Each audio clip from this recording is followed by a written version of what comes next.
Welcome back to the Badass Literature Society, where badasses come together to rate and review novels recommended by you. Hi, I'm Michael.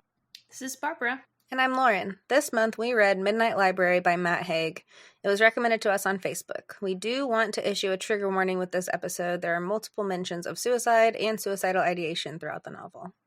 First, we'll talk about the author a little bit. Matt Haig is an author for children and adults. His memoir, Reasons to Stay Alive, was a #1 bestseller, staying in the British top 10 for 46 weeks. His children's book, A Boy Called Christmas, was a runaway hit and is translated in over 40 languages. It is being made into a film starring Maggie Smith, Sally Hawkins, and Jim Broadbent, and The Guardian called it an instant classic. His novels for adults include the award-winning How to Stop Time, The Radleys, The Humans, and the one that we read, the #1 bestseller, The Midnight Library. He has sold over 3 million books worldwide. Barbara, you want to tell us a little bit about the book? So this was originally published on September 29th of 2020. The genre is fiction, fantasy fiction, and contemporary. It is 304 pages. Currently has a 4.2 out of 5 on Goodreads, 4.4 on Barnes & Nobles, a 4.3 on Amazon, and a 4.6 on Audible. And it has been nominated for and won the Goodreads Choice Award for Fiction back in 2020. And we think it's important for readers to know what, if any, representation is in the books we read. So for this book, there are no POC characters, a minor LGBTQ plus character, and no characters with disabilities. All right, Lauren, you want to tell us a little bit about the book, the summary, in your own words? Just kidding. Just give us a little summary. Midnight Library is essentially about the concept that instead of when you die, there's like a purgatory or like heaven or hell. It basically is a library. And so when you die, you go to this library, and within that library, there's tons of shelves with books that basically are other lives that you could have lived. And so the author kind of creates this interesting between lives kind of situation. And one of the books is about regrets. And so basically it talks about how this main character, just to basically go through her regrets to figure out whether or not she had the best life that she could have had. So, and I'll read a little bit of this because I think that it does it better than I do. But it basically says, somewhere out beyond the edge of the universe, there's a library that contains an infinite number of books, each one of the story of another reality. One tells the story of your life as it is, along with another book for the life you could have lived if you'd made a different choice at any point in your life. While we all wonder how our lives might have been, what if you had the chance to go to the library and see for yourself? Would any of the other lives truly be better?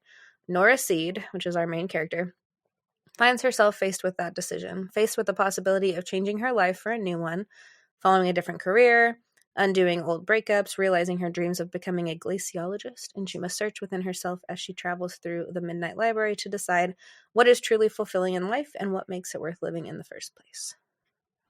All right, so we'll start off how we always start off. What did you think about the Midnight Library? And remember, no spoilers. So I enjoyed the overall idea of the book and the parallel lives aspect of it, but I had a few issues with the overall message of the book and how the author handled mental health. I didn't ever feel like it dragged either, as the book flowed well enough to keep me interested, but I was left feeling a little bit underwhelmed once I finished it. I've got some relatively similar thoughts. I enjoyed the first half of the book. When I first started reading, I couldn't put it down. I found it very easy to continue, the whole idea of, just one more chapter. And I read it very quickly. I think that Matt Haig is a very talented writer, and I found the book really easy to get into and easy to digest, like Barbara said. I've been trying to figure out ever since we finished the book what changed my reading trajectory so drastically on this one, because it went from reading it to having to force myself to read it. And I think it started when the messaging on some of the mental health stuff changed. So I think I've got some similar thoughts to what you do on that too, Barbara. No spoilers for now, but we'll discuss that later. So in summary, I would say I loved the book at first, and then I had to force myself to finish it. Yeah, I enjoyed it. I think overall, I was intrigued instantly within like the first few pages just because of the way that it was introduced. I think that Matt Haig did a really good job of like drawing the reader in right away. I think that I'm also on a books about parallel lives and universes kick lately because we've read a lot of those. And so it kind of definitely follows that theme of kind of a parallel life situation. I swear I'm going to start thinking that I'm living a parallel life. Anyway, like you guys both said, the beginning does a good job of portraying mental health, I think, in the beginning. It was accurate. More on that later. And although Nora's character is a bit dull, in my opinion, and the book does tend to get a little repetitive later on, I did enjoy it overall. I flew through it. It was a really easy read. It was like short chapters. It was only an 8-hour listen, I think, 8 or 9 hours. So pretty short for Audible too. So yeah, overall, I'd say I enjoyed it, but I definitely did find some things problematic. In another life, Lauren, a parallel life, no one was recommended Dark Matter to us, and you never read it, and you never got on this kick. That's true. It's probably another life. I wonder what that Lauren is doing. Lauren number 3 or whoever. She's probably still like quietly hating on sci-fi and fantasy books. Hey, I haven't been hating on them for quite some time. I know. You're a convert now. So like always, we're not going to go into our individual ratings at this point. Got to wait till the end for that. But our group score for the Midnight Library was a 6.5 out of 10. So would you recommend this book? For me, I'm kind of on the fence with this one. I think I would probably recommend it. But like some of the other people that are on this podcast will eventually say... Are you on the fence, Michael? You are on the fence? Because I, too, was on the fence, and I'm pretty Barbara, sure I wrote my notes first. For some clarity here, Barbara did do her notes first, and my notes literally say, I am also on the fence, because Barbara said she was on the fence. You be stealing. Like, how are you... Ugh. Let me read the notes verbatim. I am also on the fence. I think I'd probably recommend it, but like Barbara said, she hasn't said it yet, but like she wrote... with the caveats of the problem. You know that you go first in this question, so you can't be saying that. With the caveats of heavy themes and the sometimes problematic messaging, I would recommend it sometimes. I don't think I would recommend it to everybody because I think the caveats are pretty heavy caveats, pretty strong caveats for me.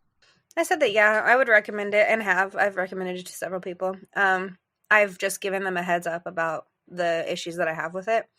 I've told them basically just like, I think it's a quick read. It's an easy read. It's an interesting concept, but does have some problems with it. So yes, I would recommend it, but with just with a heads up, I think. So I'm not sure how I feel about recommending it. I'm a bit on the fence with this one.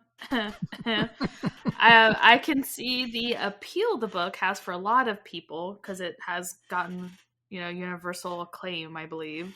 But I might caution the reader about the themes and message because I think that's kind of important for this one. So I think that's fair. I think we're kind of all somewhat on the same page for recommendations this time too. And a lot of other things, but we'll get to that later. For those of you leaving us at this point, don't forget to give us a rating if you like us, and please leave us a review if you listen on iTunes. It's really, really important. It helps us get seen, and we really appreciate those of you that have done it already.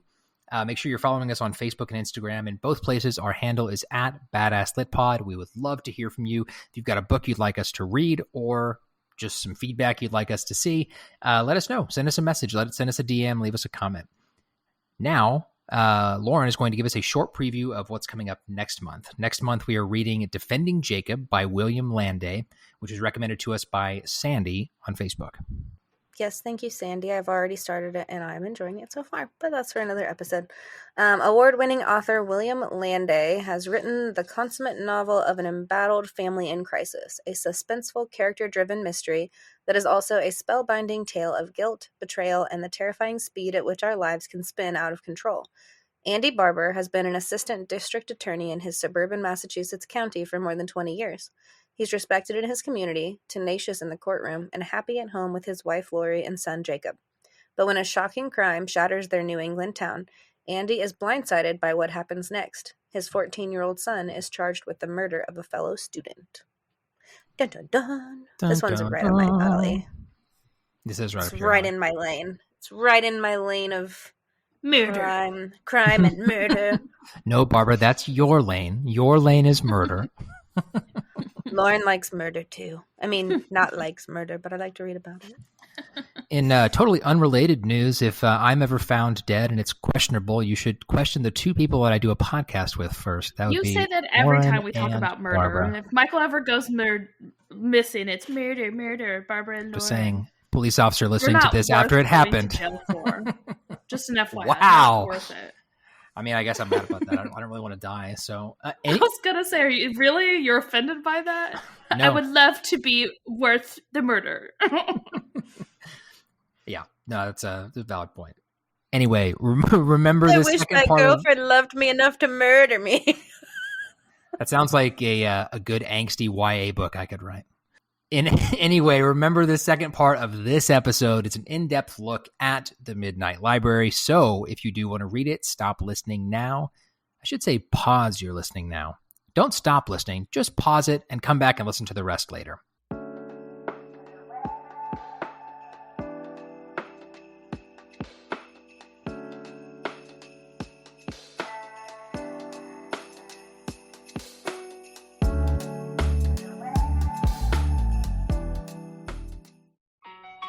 Hi, I'm Bethany Finger, the host of Prince Kai Fan Pod, a Marissa Meyer book club podcast. Join me every week during my read-along journey through all of the books by author Marissa Meyer, one chapter at a time, spoiler-free. Each episode will feature a different guest, new fan art, and laughter and joy through reading. You can find Prince Kai Fan Pod on Apple Podcasts, Spotify, Google Podcasts, and all other listening platforms. And now, back to the show. Now, for those of you sticking around for the spoilers, here we go. All right, so let's give away the Badass Character Award. Barbara, who did you nominate for the Badass Character Award this book? This is kind of a weird one to give, because not that it has to be like a fantasy book or anything like that, because, you know, we've read plenty of non-fantasy books and you can still give this award to, but this is kind of like, it touches on some depression and anxiety and suicide and all that stuff, so it's kind of weird to be like, and the Badass Character Award goes to. So I don't really know how to answer this one, but I'm going to give it to Molly, which is the daughter of Nora in one of these supposed lives she could have lived, because for a little girl, I think she has a very clear understanding of her feelings at such a young age and how to handle them, I think, better than Nora, to be honest with you. So Molly's my vote because I had to pick. I'm not really, honestly, I feel like this one just, there wasn't one in the sense, but Yeah, so I agree with you. I think that it's a tough one to pick, and there have been a handful of books where we've kind of felt this way. I think on the badass character, it just depends on the novel, and this one is a little bit tricky because Nora is really the only consistent character, and she doesn't deserve it. So, but I guess in this case, I chose Mrs. Elm. Mrs. Elm is her childhood librarian, but I didn't pick the real Mrs. Elm. I picked the pretend in her head version, since we don't really get much of the actual human being in the story. But pretend Mrs. Elm in Nora's head, guiding her through these choices that she's making and analyzing in the library, is who I picked. So in theory, wouldn't that be Nora? Because it's her. Interesting. Mm-hmm, I got you there. That's deep. That's very deep. That's deep. I also picked Mrs. Elm, but I picked her in all of her senses, I guess, because she technically was a real person who guided Nora when she was a kid. And so I think that gives her some badassery merit, I guess, to keep her, whatever. And then I feel like our memories, though faulty, do originate in truth to an extent. And so I think that her imaginary Mrs. Elm probably did have characteristics of real Mrs. Elm. And so I think Mrs. Elm ultimately can earn this, because out of everyone, I mean, I didn't think about Molly, I guess, but out of everybody, I felt like that was the best bet. But Barbara, by your own logic, then Molly is also a choice of Nora, because Molly is a figment of her imagination in another life. It's not a figment of her imagination. She's actually part of a world where if Nora had picked these things, she would have actually existed. So that's false. She's maybe part of a world where she could have actually existed. This could have all been, some in her head. Sure. Head. Yeah. True. Man, we're getting deep here, y'all. So the gist is, if you don't pick Nora, you better pick somebody from her root life, because the rest of it could all be fake. Anyway, the Badass Character Award in this case goes to Mrs. Elm, because Lauren and I both picked different versions of her. Lauren picked her in her entirety, I guess, and I picked a specific version. So congratulations, Mrs. Elm. You are the badass character in the Midnight Library. What a strange thing. Anyway, so let's talk about the characters. First character, obviously, and the main character is Nora. Does one of you want to explain a little bit about Nora? Nora is a rather dull, middle-aged woman. She's not middle-aged. Middle-aged? I thought she was in her 30s. I was like, oh, God. Okay. Literally, I had Nora somebody is call me 55 middle-aged. years old. I had someone refer to me as middle-aged the other day, Oh and my I'm like, god, that I'm would kill 30. my soul. And they're like, aren't your 30s middle-aged? And I was like, God, I hope not. No. So Rude. apparently, I was like, when I think of middle-aged, I think like 45 to 40s, 55. 50s. Yeah, that's what I think too. But anyway, so no, she's not middle-aged. I don't know that it ever said her actual age, but I think she's in her She's in her 30s. 30s, I believe. Yeah. So Nora is troubled. She's got a lot of mental health issues, struggling with depression, struggles with like relational issues with the current, like her root life, I guess they call it. And then she basically decided that she didn't want to live anymore and did attempt suicide, which led her to the library. So she ended up in the library. She wakes up in the library. She discovers that she's got all these possible lives that she might have led. She explores lots of those, but ultimately I guess she's not dull. So her depression makes her a little bit more dull, but even when she's not depressed in the other lives, I find that her character lacks depth. Even though like she's struggling with deep issues, I kind of felt like she lacked something for me. I don't know if you guys would agree with that. Yeah, I just kind of felt mean judging her because I don't want to be like, oh, she's a boring character. It's like she's struggling through a lot, so I don't want to say like, oh, these people are boring. So I just kind of wasn't really sure how to say that without sounding kind of insensitive. But there's just something about her character that I also agree with. It's just I don't know, but I just feel kind of weird I know. saying that. I felt bad judging her character because I think she obviously has depression, and I think that he wrote that well in the beginning.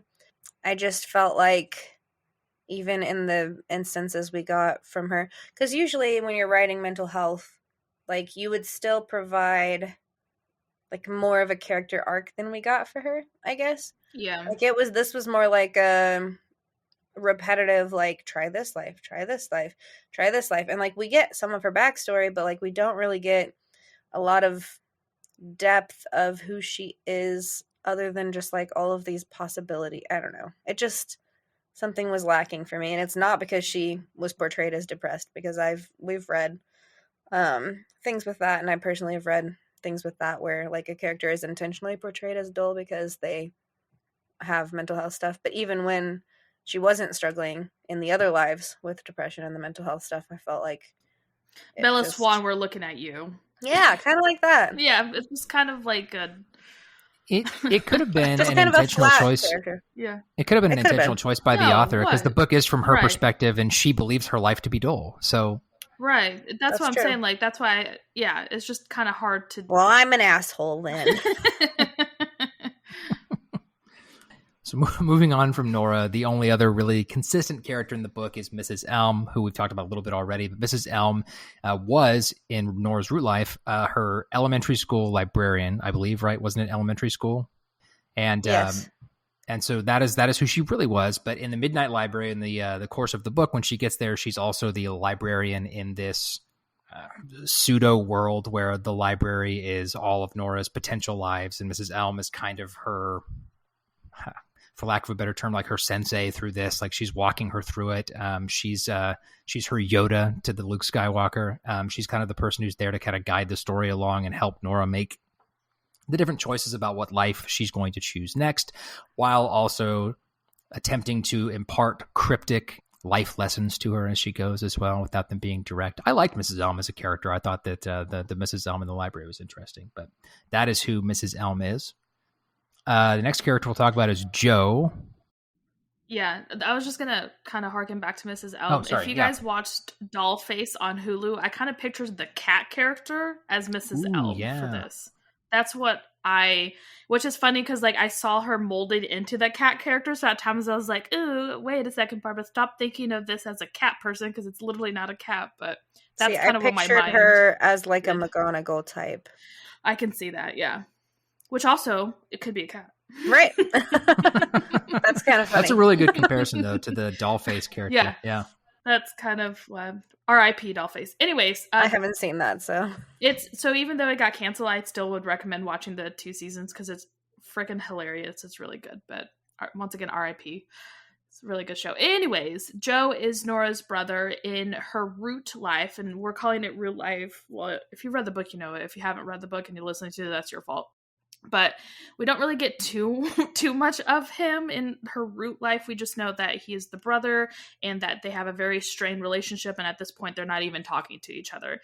And then throughout the different lives that she lives, we kind of learn a little bit more about him and how they kind of saw each other differently, where he thought she had it easy and she thought he had it easy. He's the older brother and he wanted to be a musician and kind of blamed her for it, for them not having the success. Or in different, stories, he was her manager and all this other stuff. That's essentially her brother. I don't know what else to say about him. That's in her root life, they didn't get along. No, yeah. Because she had left the band that when they were younger, like that he created a band and they were in a band together, and she had like left and he wanted her to continue on that path, and that kind of caused a rift between them. And so like when she goes into like the library and finds lives where they're actually more cohesive, like you get to know his character a little bit differently. Like he's an addict, I think. Well, in one of the, I thought in all of them, he is, because at this point he's gotten clean, I think, for a while, and then he meets his potential boyfriend, which he kind of had in a few lives. Yeah. But he struggles with self-image, essentially, is kind of what his issue was as well. So. Yeah, and I think that each of the people in the root life that are set up, like Joe and some of the others that we're going to talk about in a minute, it's all just setting up her book of regrets, right? Because it talks about like she thinks like with Joe, if only our relationship had been better, if only I had done the band, et cetera, et cetera. Which leads us to Ash, and Lauren, I'll let you talk about her. I'll let you talk about him. Ash, the man. Ash is a man. Ash is a man. He's from Nora's root life in Bedford. He is a guy that asked her to coffee and she declined. And in one of her many timelines that she sees, actually in several, I think, she ends up marrying him. And that's when they have Molly, which is the daughter that Barbara talked about earlier. So the life that Nora ends up being like appearing to be happiest in is the life where she ends up marrying Ash and having Molly. And so Ash is kind of a side character in the sense that like he only appears in the lives that she selects where she chose that path, I guess. He seems like a really nice guy, very like attentive to her and a good dad. So, but we don't really get a whole lot of background on Ash other than just she seems to be really happy when she is in the timelines that she has with him. Yeah, she definitely did. Let's see. And now let's talk about the opposite of happiness. Dan. Dan is Nora's, in her root life, her college boyfriend who became her ex-fiance. I think if I remember right, she canceled their wedding like a day or two before the wedding, right? Wasn't it super close to it actually happening? Yeah. Dan is, as Lauren eloquently put in the notes, kind of a dick. Was that me? Oh, yeah. I was like, that was you, Barbara? Okay, I didn't know. It's more Barbara, yeah. I just put Nora's ex-fiance and then she put dick. Barbara, so it says Nora's ex-fiance - dick, which he was. And we see Dan both in her root life as she kind of describes their relationship a little bit. And one of her regrets in this case is that she wonders, I guess not really, it is a regret. She wonders what would have happened if she had married Dan. And that's one of the lives that we see is them actually living out his dream of owning a pub in the countryside. And it was definitely probably the most uncomfortable life of hers to read for a number of reasons. But yeah, Dan is not a good person. They were definitely not meant to be together, which it does a good job of illustrating. But that's Dan, her college boyfriend / ex-fiance / dick. Dan the dick. Just fitting. Last but not least, Barbara, do you want to talk about Izzy? Yeah, she's just a minor character. It's one of her best friends in her root life, and she wanted her to go to Australia with her when she broke off her engagement with Dan. And we just get a little bit of her in the sense that they were really good friends and they kind of weren't after a while. And one of her regrets was not going to Australia with her, and so she picks that life to see what happens. And unfortunately, Izzy meets her demise in that one, so that's kind of depressing. But that's pretty much, we kind of get a little bit of that. Like she kind of pops up and throughout the different timelines, and they're just either really good friends or they lost their way with friendship, and I don't know, that's kind of it. Yeah, I kind of saw Izzy as like an anchor in some ways for her, like something in her root life that was consistent across a lot of, like, it seemed like in every life she lived, I wasn't there. Every life she lived, that was something she would check on. Like even if her and Izzy weren't actively friends, like that was one of the people she would always see, what happened to Izzy in this life, which I thought was kind of interesting. All right, so moving on to the first question. What did you think of Nora? How did you feel about her? And could you relate to her and what she's going through in the book? So Nora was, in my opinion, really just a vessel for the overall message of the novel, which was an attempt at a conversation about suicide and depression, in my opinion. I didn't love her character overall, kind of like we talked about. Like, I didn't hate her. I think she was fine.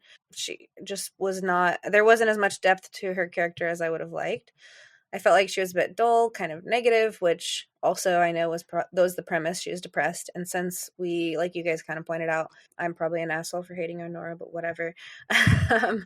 I feel like Let's maybe it was intentional. Neither of us called you an asshole. You've called yourself one twice now. All right. I know. You alluded to it. It's fine. But and the author may have written her that way intentionally, but since we literally are reading it from her perspective, it's difficult sometimes when you just can't, I don't know, don't have the same. Anyway, I enjoyed her storyline and the arc that Haig did create for her. It wasn't what I maybe would have hoped for, but I felt like it was really interesting to see her travel through all of the different lives that she may have had. I think the realizations that she had throughout were insightful, and I definitely appreciated aspects of her character. I could relate to the depression aspect, having dealt with some depression myself in my younger years, but overall, I didn't relate to Nora a super lot. I think everybody can relate to the idea of like having regrets in life, maybe like how you deal with them or whether you would undo them, things like that. Obviously are not going to be the same for everybody, but I think the pieces of Nora that are relatable or that the author tried to make relatable were like the Book of Regrets and that sort of thing. But yeah, I mean, I didn't love her. She wasn't like the worst character, but it's just hard because she was the bulk of the character that we got, like the bulk perspective. And so if you're not super invested in a character and that's the only perspective you have, I feel like it's a little bit more difficult, but there were aspects of her that I liked. So yeah, Nora was fine. I would just say she's fine. I didn't dislike her, but I also wasn't super invested in her either.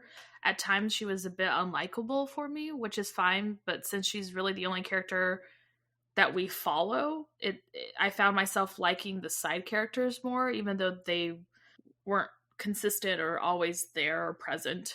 I can relate a bit, but I don't think as much as the author wanted me to, which is once again, I don't need to relate to a character to enjoy a book or a character. Like I've never needed that, so that's not the issue. My issue, I think, is she was a very stereotypical character in the sense that it's like, oh, I have depression, and let me look at all these lives I lived, and for me to realize that the life I was living is just good. I just need to change my opinion about it. So I think that's what rubbed me the wrong way about her, was just it's a very stereotypical character arc, and I don't think it was done very well because it took all the stereotypes and didn't do anything to change it or to elevate it, and so it just kind of fell flat to me. And I think that was more so the issue I had with her, is just here's what always happens, and her trajectory didn't really change. It was a very easy thing to figure out what was going to happen. So maybe that's probably why I didn't find myself relating or connecting or enjoying sometimes her as much as maybe I should have. But so I don't have a ton to add to this one. I liked Nora as a character. At the beginning of the book, when we are first introduced to her, and it goes over some of the things that she's feeling, And, as someone who struggles with depression, I was able to relate to her at the beginning, because a lot of the ways that she thinks about herself and the way that she thinks that other people think about her. And, these are all accurate things for me. I was like, well, okay, yeah, that's how that goes. And so I was able to relate to her in that sense. And I think that, I don't know if I would necessarily say that she was a dull character. I think that, at least for me, her story was dull in her root life. And I think that might have been an intentional choice for her story to be dull. And in some aspects, I found myself thinking that, and then being like, wow, maybe I like kind of self-analyzing, because like you see her life as dull and she sees her life as dull. And it's like, hold on, are we supposed to be like, is this like opening a window into how she sees her own life, and it's her perspective on the world? Because a lot of times with that, I mean, she's seeing it one way, and if we see it from three other perspectives from different people, then it probably looks very different. And so I think that the dullness of her life at times was maybe an intentional choice to illustrate the way that she's feeling, and the way that she's working through or handling her depression. But yeah, I mean, I liked Nora as a character. I thought that she did an effective job at telling the story. There were some issues later in the book, at least not really issues, just differences. Like I found it harder to relate to her as some of the mental health conversation changed, and that's fine. Like I like Barbara said, like I don't have to relate to the character throughout the entire book to get it. In some aspects, I on one hand, it's like, well, they're not portraying this the correct way. But on the other hand, I also have to recognize that everybody's journey with depression and this kind of stuff is different.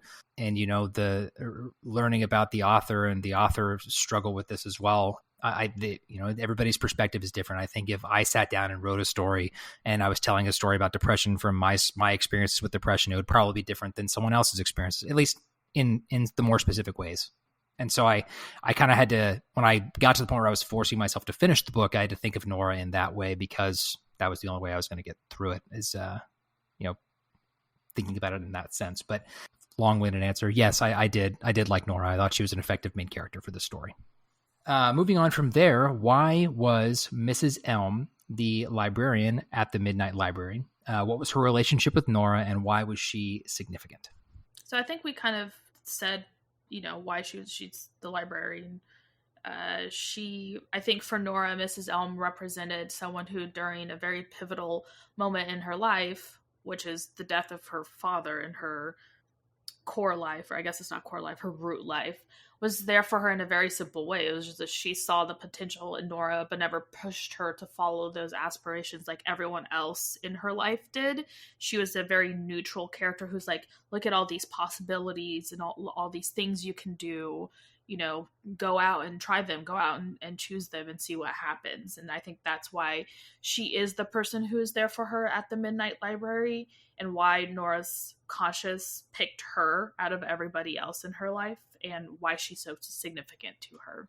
So I agree with a lot of what Barbara said on this one. I think that is exactly why it was her. And it was, I thought in some ways that was kind of cool, because it wasn't this, this person that was like a superhero in a traditional sense in a kid's life. It was this person, like Barbara said, who did this really simple thing. And this really simple thing that Mrs. Elm probably did to 100 students made a huge difference to Nora in her life. And so that's why Mrs. Elm ended up being her caretaker of her Midnight Library. And I think that, I mean, it was interesting. The concept of that, and Mrs. Elm being hers, and then finding out, like, Hugo, I think was the other person's name that she meets, right? That's the other skipper. Yes. And, his is a video store. And maybe for him, the video store clerk was someone who treated him nicely and made him feel special in a certain time in his life when he maybe wasn't feeling very good about himself. And so I thought the concept of Mrs. Elm was really interesting, especially the back and forth we get of, like, Mrs. Elm in the root life, the real person, and Mrs. Elm, the librarian in the Midnight Library. So yeah, I mean, I think that's why she was significant. It was significant to Nora, and that's all it needed to be for this story.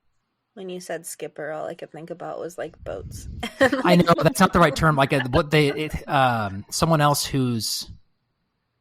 They called themselves something, but that's. I know, but I can't. Correct. I can't. It's I don't not remember skipper, what it was. but it's someone else Traveler, who's a maybe? traveler, someone else who's experiencing these other Yeah, lives. something like that. Yeah. Yeah.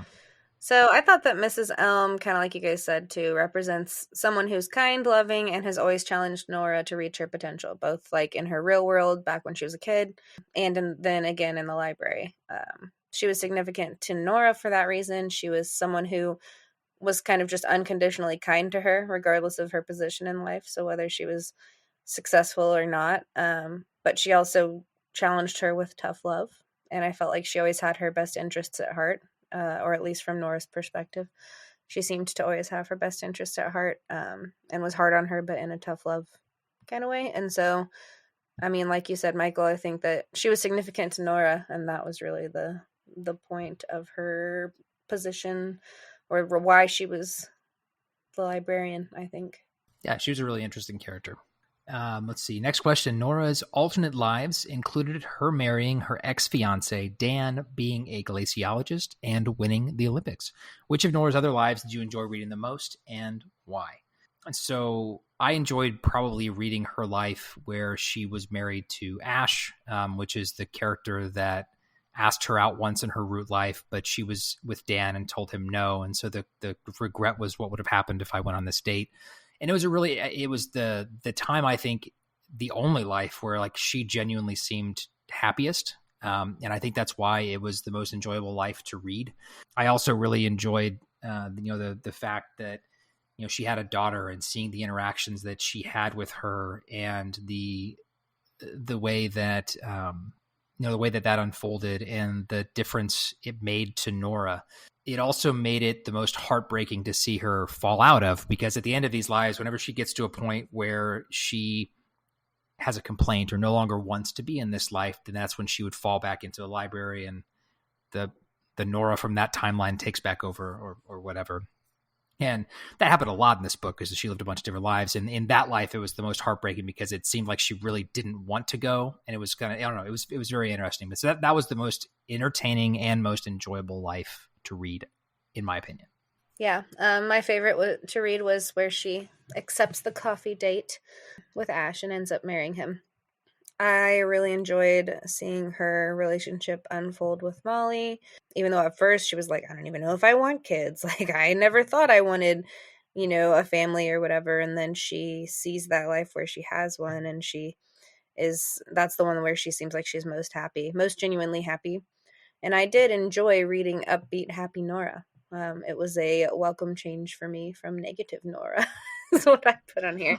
And not that I know she's depressed and stuff. I know this. That's and cold, Laura. That's cold. I know. But sometimes just want to hear about the other versions. It's like, I'm already depressed in real life. I don't need to read. Right. I'm a therapist. I hear about depressed people all the time. I want to read about the good things. Hence, no, just kidding. No, I did like.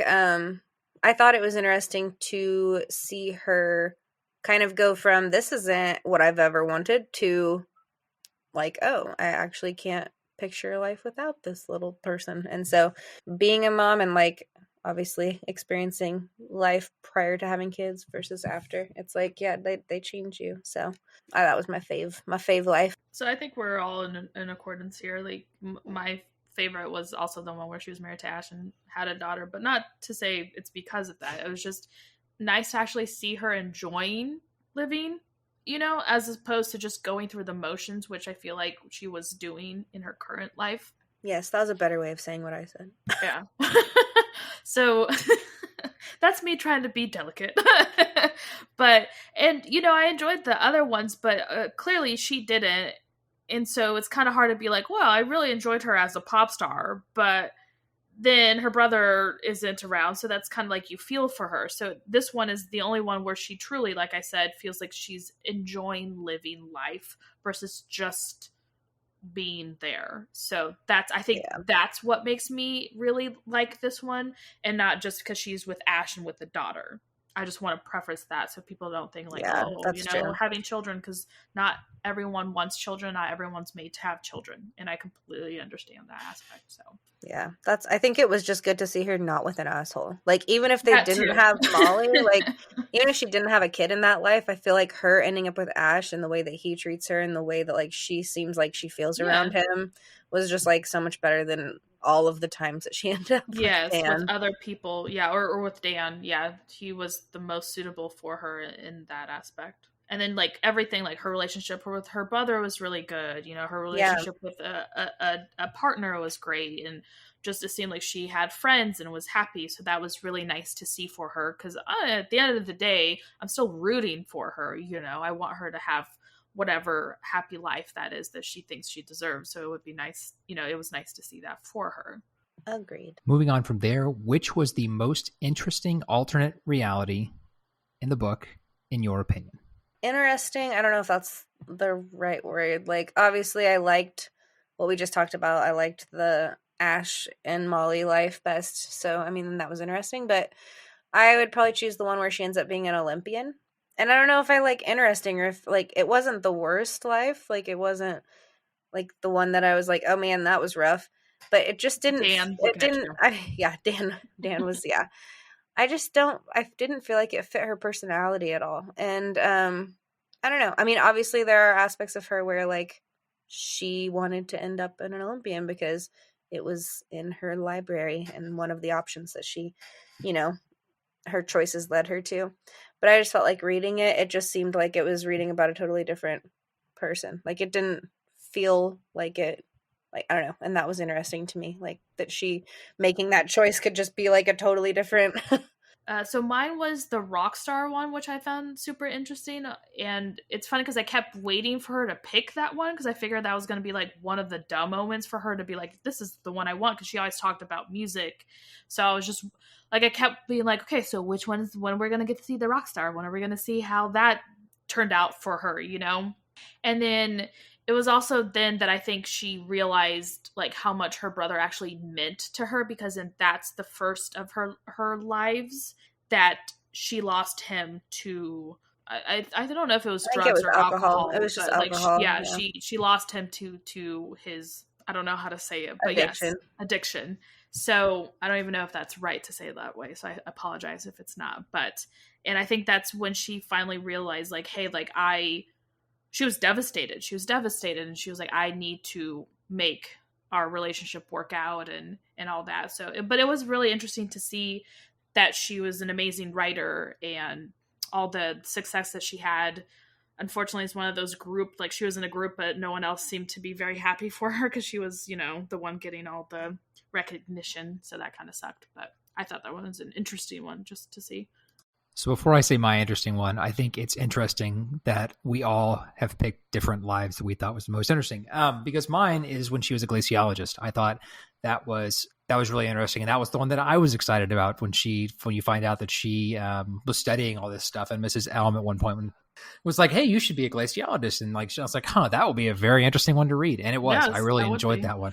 I mean, you got a little bit of the science behind what she was doing. It was, the timeline where she fights a polar bear. It was cool. It was an interesting story, and I liked the science behind it, and I really enjoyed that particular timeline. I think it was just the fact that Hugo's kind of creeped me out, because like I don't know. It was interesting to figure out like there's others like her and that whole aspect of the story, but what kind of creeped me out was the fact that like she just decided to like nope that while she's having sex with Hugo, and I would be like, what about the Nora that was there and she gets phased into like this random person that she's having sex with? That just kind of made me feel a little bit uncomfortable. Yeah. More on that later. that aspect of that timeline, them having sex and that whole thing you just talked about was the part that I didn't like about it. I actually really liked Hugo in this part in the story, outside of him being creepy, because it did get to explain.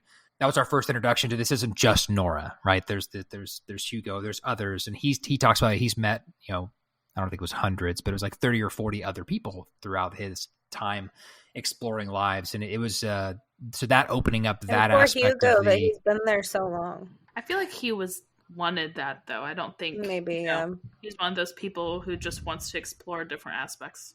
I think that that's true, and I think that the way Mrs. Elm, when Nora asked about him, and she's like, "Well, you don't have as much time as Hugo does," and so the implication I got was Hugo might be in a coma, and so he's not necessarily on his deathbed, but he's in a state where he has more time to hop around to different lives and experience different things than others that might, makes like sense. Nora. Yeah. That's how I pictured Hugo. Yeah. But Yeah.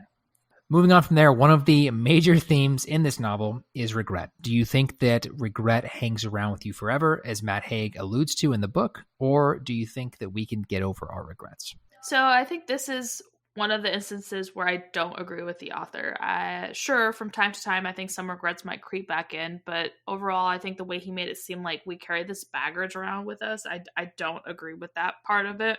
That's how you're feeling. I think that's where you get into some issues with just overall happiness of life, whatever that means for a person. So I don't think I agree with him that we're all carrying this like weight of regret in our life personally. And if you are, then that's, I think, something that you should really seek help for, because I don't think it's a healthy thing to do. So this is an interesting question. Regret is definitely a major theme, and I think we can get over our regrets. I think that's definitely possible, but I think that probably most people have this metaphorical book of regrets, and it may not be like Nora's is, where it's like, you're holding this 300-pound book and it's weighing down your life and there's so many things in it. But I think that probably everybody at some point in their life has little small decisions that they wonder, maybe don't regret it, but you wonder, like, what would have happened if I did this? What would be different if I did that? And those were, there were regrets in the book like that too. Like, I don't think that, Nora thinking about being a glaciologist was like a major regret, but it's something that she wondered, like, well, what if I had pursued that?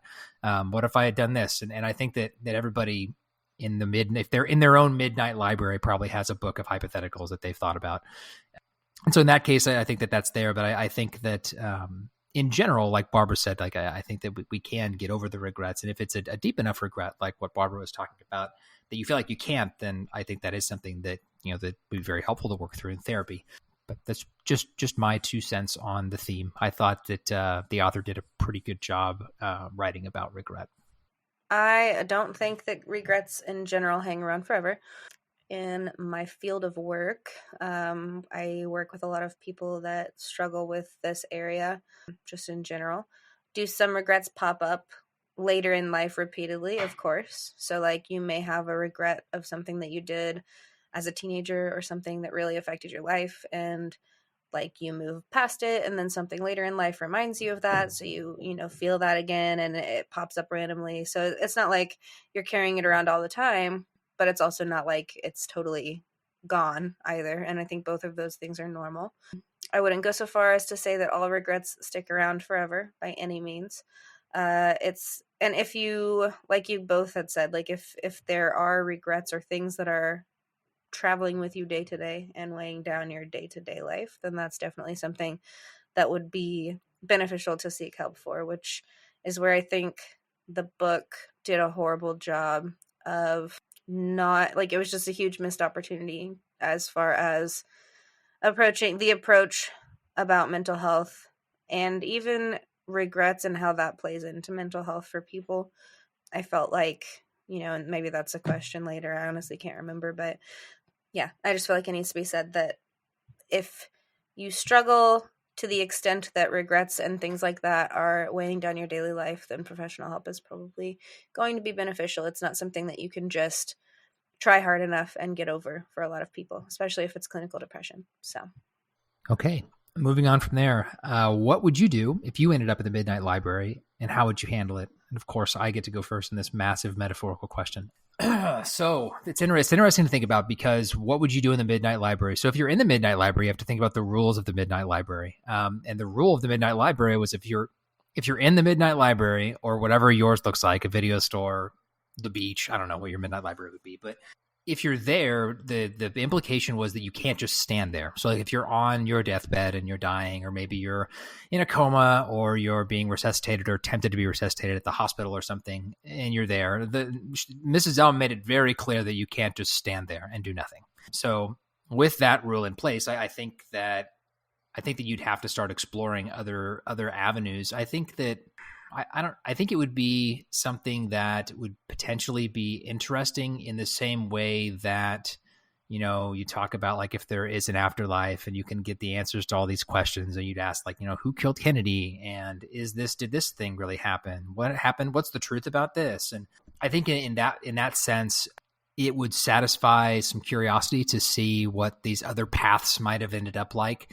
I don't think that I would do the Nora and, you know, try to pick a different timeline to exist in. But I think it would be interesting maybe to see these other parallel universe Michaels and what did they do with their life and that kind of stuff. So I guess I think that's how I would handle it. That's if I was there. I mean, it seemed like you can't, I don't know. There's some of the rules were a little bit more arbitrary and not as well defined. Like if she had never picked a life, would she have just died? If she had not decided that her life was the life she wanted to live, would she have been stuck in the Midnight Library forever? I don't know. But that's what I think I would do if I was ended up in the Midnight Library personally. Yeah, I mean, I'm not sure, honestly, how I would handle it, especially because it's just such a bizarre concept.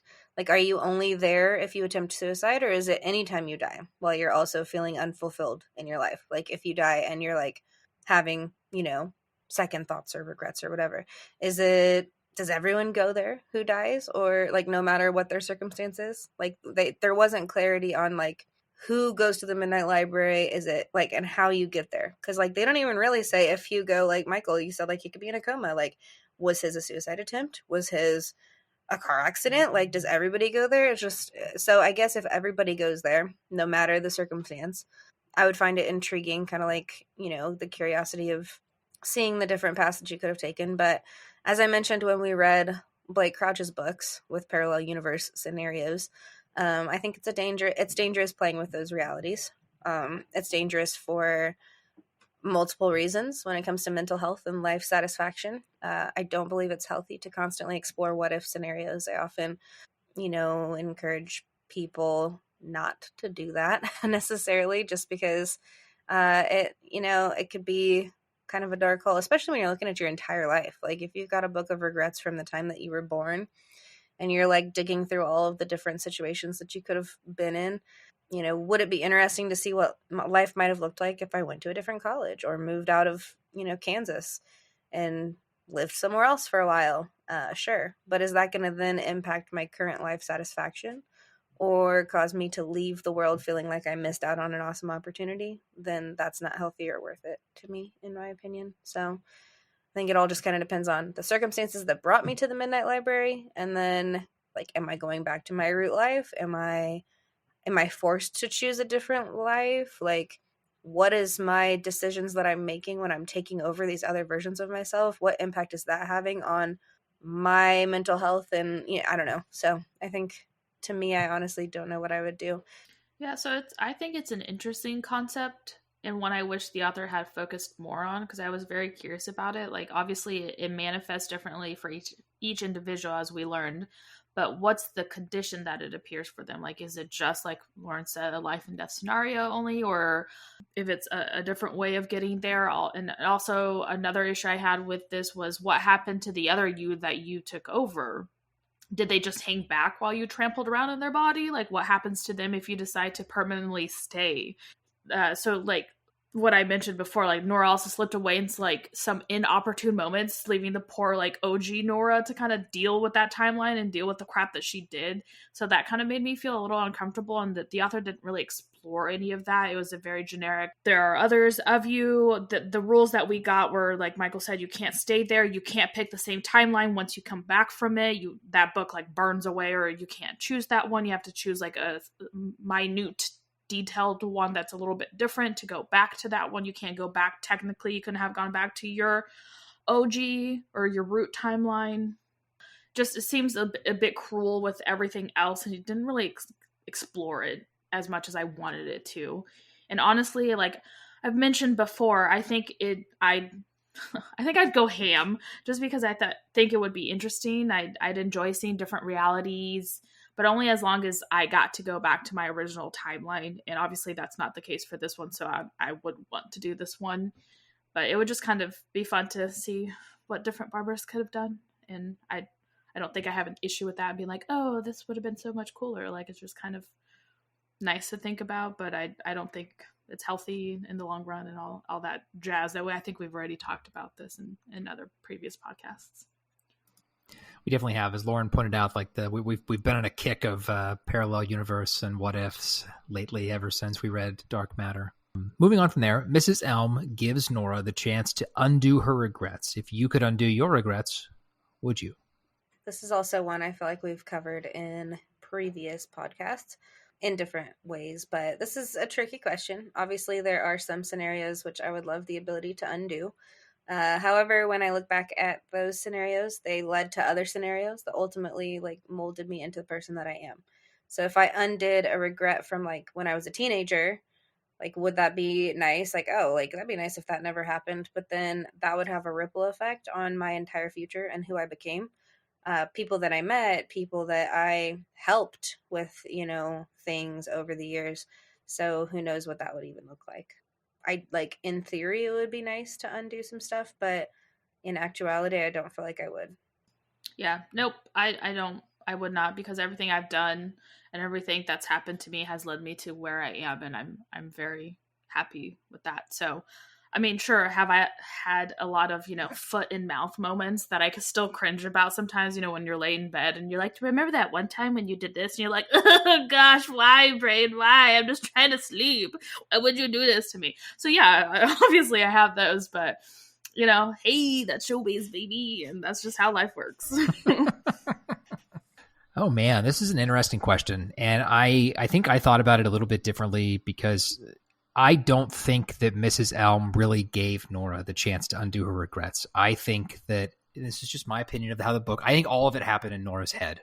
I think that Nora, this was her brain's way to work through the shit that was going on in her life and what she was dealing with. And I don't think, I think that if, I was Nora and I had been like, you know what, this is the life for me, I don't think she could have. I don't think she could have actually gone to any of the other timelines. I think that was all theoretical. And for her to experience what the author wanted her to experience, and for her to end where the author had her end, she had to have the illusion of choice where she could do that. But I don't think she really had the chance to undo those. But if I could undo my regrets, I still wouldn't, for the same reason you guys are talking about. I mean, there's the whole butterfly effect theory. If you change this, then what happens later? And I also believe what Barbara said, that, everything that you've ever done in your life, the good things, the bad things, the mediocre things, all lead to who you are today. And so if you undo any of those, then you're not the same person that you are. And then it becomes this very, very quickly, this big twisting theory. And so the answer to the base question is no. If given the opportunity, I would not undo my regrets. What did you think of the ending? Of course it would be me. So I had a lot of issues with the ending. I think the overall message didn't sit well with me. And honestly, I would rather have Lauren explain it more eloquently than I ever could, because I just think her points hit harder than what I can say. But I just think that the overall message of kind of what I repeated, saying that, if you were just happy about your life, then you can fix it. So I don't believe that. That's not how that works. And it's something that you have to work on, and something that you're always going to struggle with, or at least a part of it. And to say that it's a quick fix like this kind of really rubbed me the wrong way. So I would prefer to have Lauren, who is more expertise in this subject, to really say it more for me. But I completely agree with that kind of what she's going to be saying, I believe. Unless she's something really weird, in which case I'm going to be like, nah, son, but... Yeah, I had mixed Lauren, feelings this is about your the opportunity to say some weird things, and Barbara's already agreed to it. I will interject. I can edit, remember that. She's our editor. She can do what she wants. Valid point. Now, I have mixed feelings about the ending. I feel like to the average reader, which is why this got such good, I think, feedback, it's a great ending. Nora realizes she doesn't need a new life. The life she had potential to be great, and all she had to do was mend some relationships, make different choices, and everything would turn out fine. As a mental health professional, there are some issues that I have with the ending, and like I've said kind of throughout, I feel like there's some problematic themes throughout. Primarily the idea that someone as mentally ill as Nora was, like she's attempting suicide, she's clearly very sick. At the beginning of the novel, can simply try hard enough, or fix relationships, make some different choices, and just be better. And everything's just fine. This is a really dangerous message to send to the average public. I mean, just because the vast majority of the time, mental illness does not work this way. For some people, sure. Some people are able to do something like this. They kind of hit a rock bottom, and then without any other intervention, they're able to just kind of bounce back. But that is definitely the exception and not the rule. Depression and suicidal ideation are usually the result of a chemical imbalance that needs correcting, usually through either medication or therapy or both. And I think that the lack of Nora's character seeking any professional help, whether medication, whether therapy, whether anything, is a huge missed opportunity for the author to really show the reality of navigating mental illness, especially in the wake of a suicide attempt. I think that it is dangerous to send a message to people who aren't versed in this, that if you are suicidal or you are depressed, that basically you can just fix yourself by changing the way that you think. And it's dangerous because that's just not the case for so many people. And so I had a really big problem with that, because obviously a lot of people are reading this book, and a lot of people that read this book may not realize that it is going to send a dangerous message. And so I guess the people that are listening to us hopefully can hear that and know that you're, the fact that you should not ever be expected to just kind of do that by yourself. I think the author meant well. I think that the ending and the messaging throughout are positive as far as the stance on regrets and mending relationships. Just my biggest gripe is that when you write about a sensitive topic like this, it's important to do so carefully and with thought about how it's going to affect the people reading it. Like, such as an individual who is suicidal actively would benefit more from professional help than getting the message that if they just try hard enough, then life will get better or be fine. Because a lot of times it's not about your effort at all. It's just a mental health concern. And so that was my biggest issue with it. Like, was it a happy ending? Sure. But definitely not sending a message with reality about the struggles of mental health.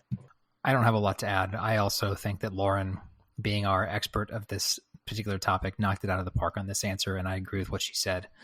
I guess the only thing I'll say that's similar to what Lauren said is that I think the author had an opportunity at the end to have her get out of this scenario, wake up, get out of the Midnight Library, and instead of it just being this happy ending where she's like, oh my God, my life's fine now, all I needed to do was think positive. Instead of it being that, I think it could have been, hey, this experience taught me this really important new coping mechanism, which is that it's important to step back and have perspective, because that's a great, I've learned that throughout therapy myself. And I think if that had been the message, it would have been perfect. It wouldn't have been a happy ending. It wouldn't have been this great, nicely cinched ending like we got, but it would have been more realistic, that Nora, is still struggling with depression and still going through these things. But this experience led her to learn this new coping mechanism of stepping back and having some perspective on her life. And that's what I would have liked to have seen the ending be. Yeah, I would have liked to have seen her get some professional help too. Just like in the ending, I agree with that. The opportunity could have been for the author to be like, okay, like she wakes up or whatever, she realizes, oh, like that was really helpful to get that perspective. Like, and then now, where can Nora go? Like, he could have even ended it like with her calling a therapist. I don't know, just some way of like conveying that, like, assistance she wasn't from outside cured. sources. Right. She wasn't just fixed because she attempted suicide, got some perspective, woke up, and now is all good. Yeah. Because that's just not, with somebody who's mentally ill enough to attempt suicide, that's just not the case. Yeah. Well, ladies and gentlemen, and we've reached the end of our podcast. So let's talk about our individual scoring and get into that. Barbara, what was your score for this one? 6.5. Mine was also a 6.5. Mine was also a 6.5. I probably would have given it a 7.5 had it not had the problematic mental health messages, because I did like the book overall. Yeah. But yeah, it got this rating solely because I just have a big problem with how it's going to be received from people who are struggling. Yeah, I think he's a good writer in the sense that, like, I was intrigued by the concept and the way he wrote conversations between characters and all that stuff. Like, it was quite easy to read and it was enjoyable to read, but the other issues I had was a lot. So it wasn't like other books where I kind of struggled sometimes with the voice of the book. Yeah, no, I agree with that, and I think we're all in the same boat as far as why we gave it the rating that we did, and I think we're probably also all in the same boat that when I say that I would read another Matt Haig novel in a heartbeat. I really liked his writing style. I'd be happy to read another book of his. So this is not like a saying that the book is horrible or anything like that. It's just because of the mental health stuff. So this was some really tough math for me. I had to get out a graphing calculator to figure out the average. It took me 10 to 20 minutes to solve the complicated equation. But it did. I saw his little brain just really work overtime. Man, I feel like public education in America, y'all. Anyway, this is an easy one. It's 6.5. We all gave it a 6.5. So our group score is, of course, a 6.5.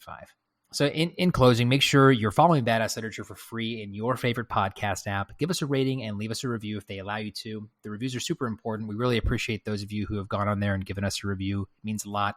It also helps our podcast get seen by more people. So if you're willing to do that, we'd love to hear you and read what you have to say.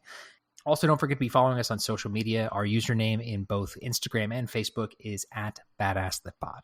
Do you have feedback about today's episode? You can contact us by writing to badassliteraturesociety@gmail.com if so. You can also send us a DM or leave a comment on Instagram or Facebook. And if you are someone who is struggling with mental health or suicidal ideation, the national, at least here in America, the national suicide hotline is 988. So please feel like you are not alone in your struggles, and it sometimes takes more than just positive thinking to overcome that. So reach out to any of us too if you want. I was gonna say, we're here for you. We love you. We see you. Yep, we're here for you. We love you. We see you. Thank you so much for listening to our podcast and supporting our show. And with that, I'm Michael. It's a bit sad, but I'm Barbara. I'm Lauren. Bye. We'll see you guys next time. Bye.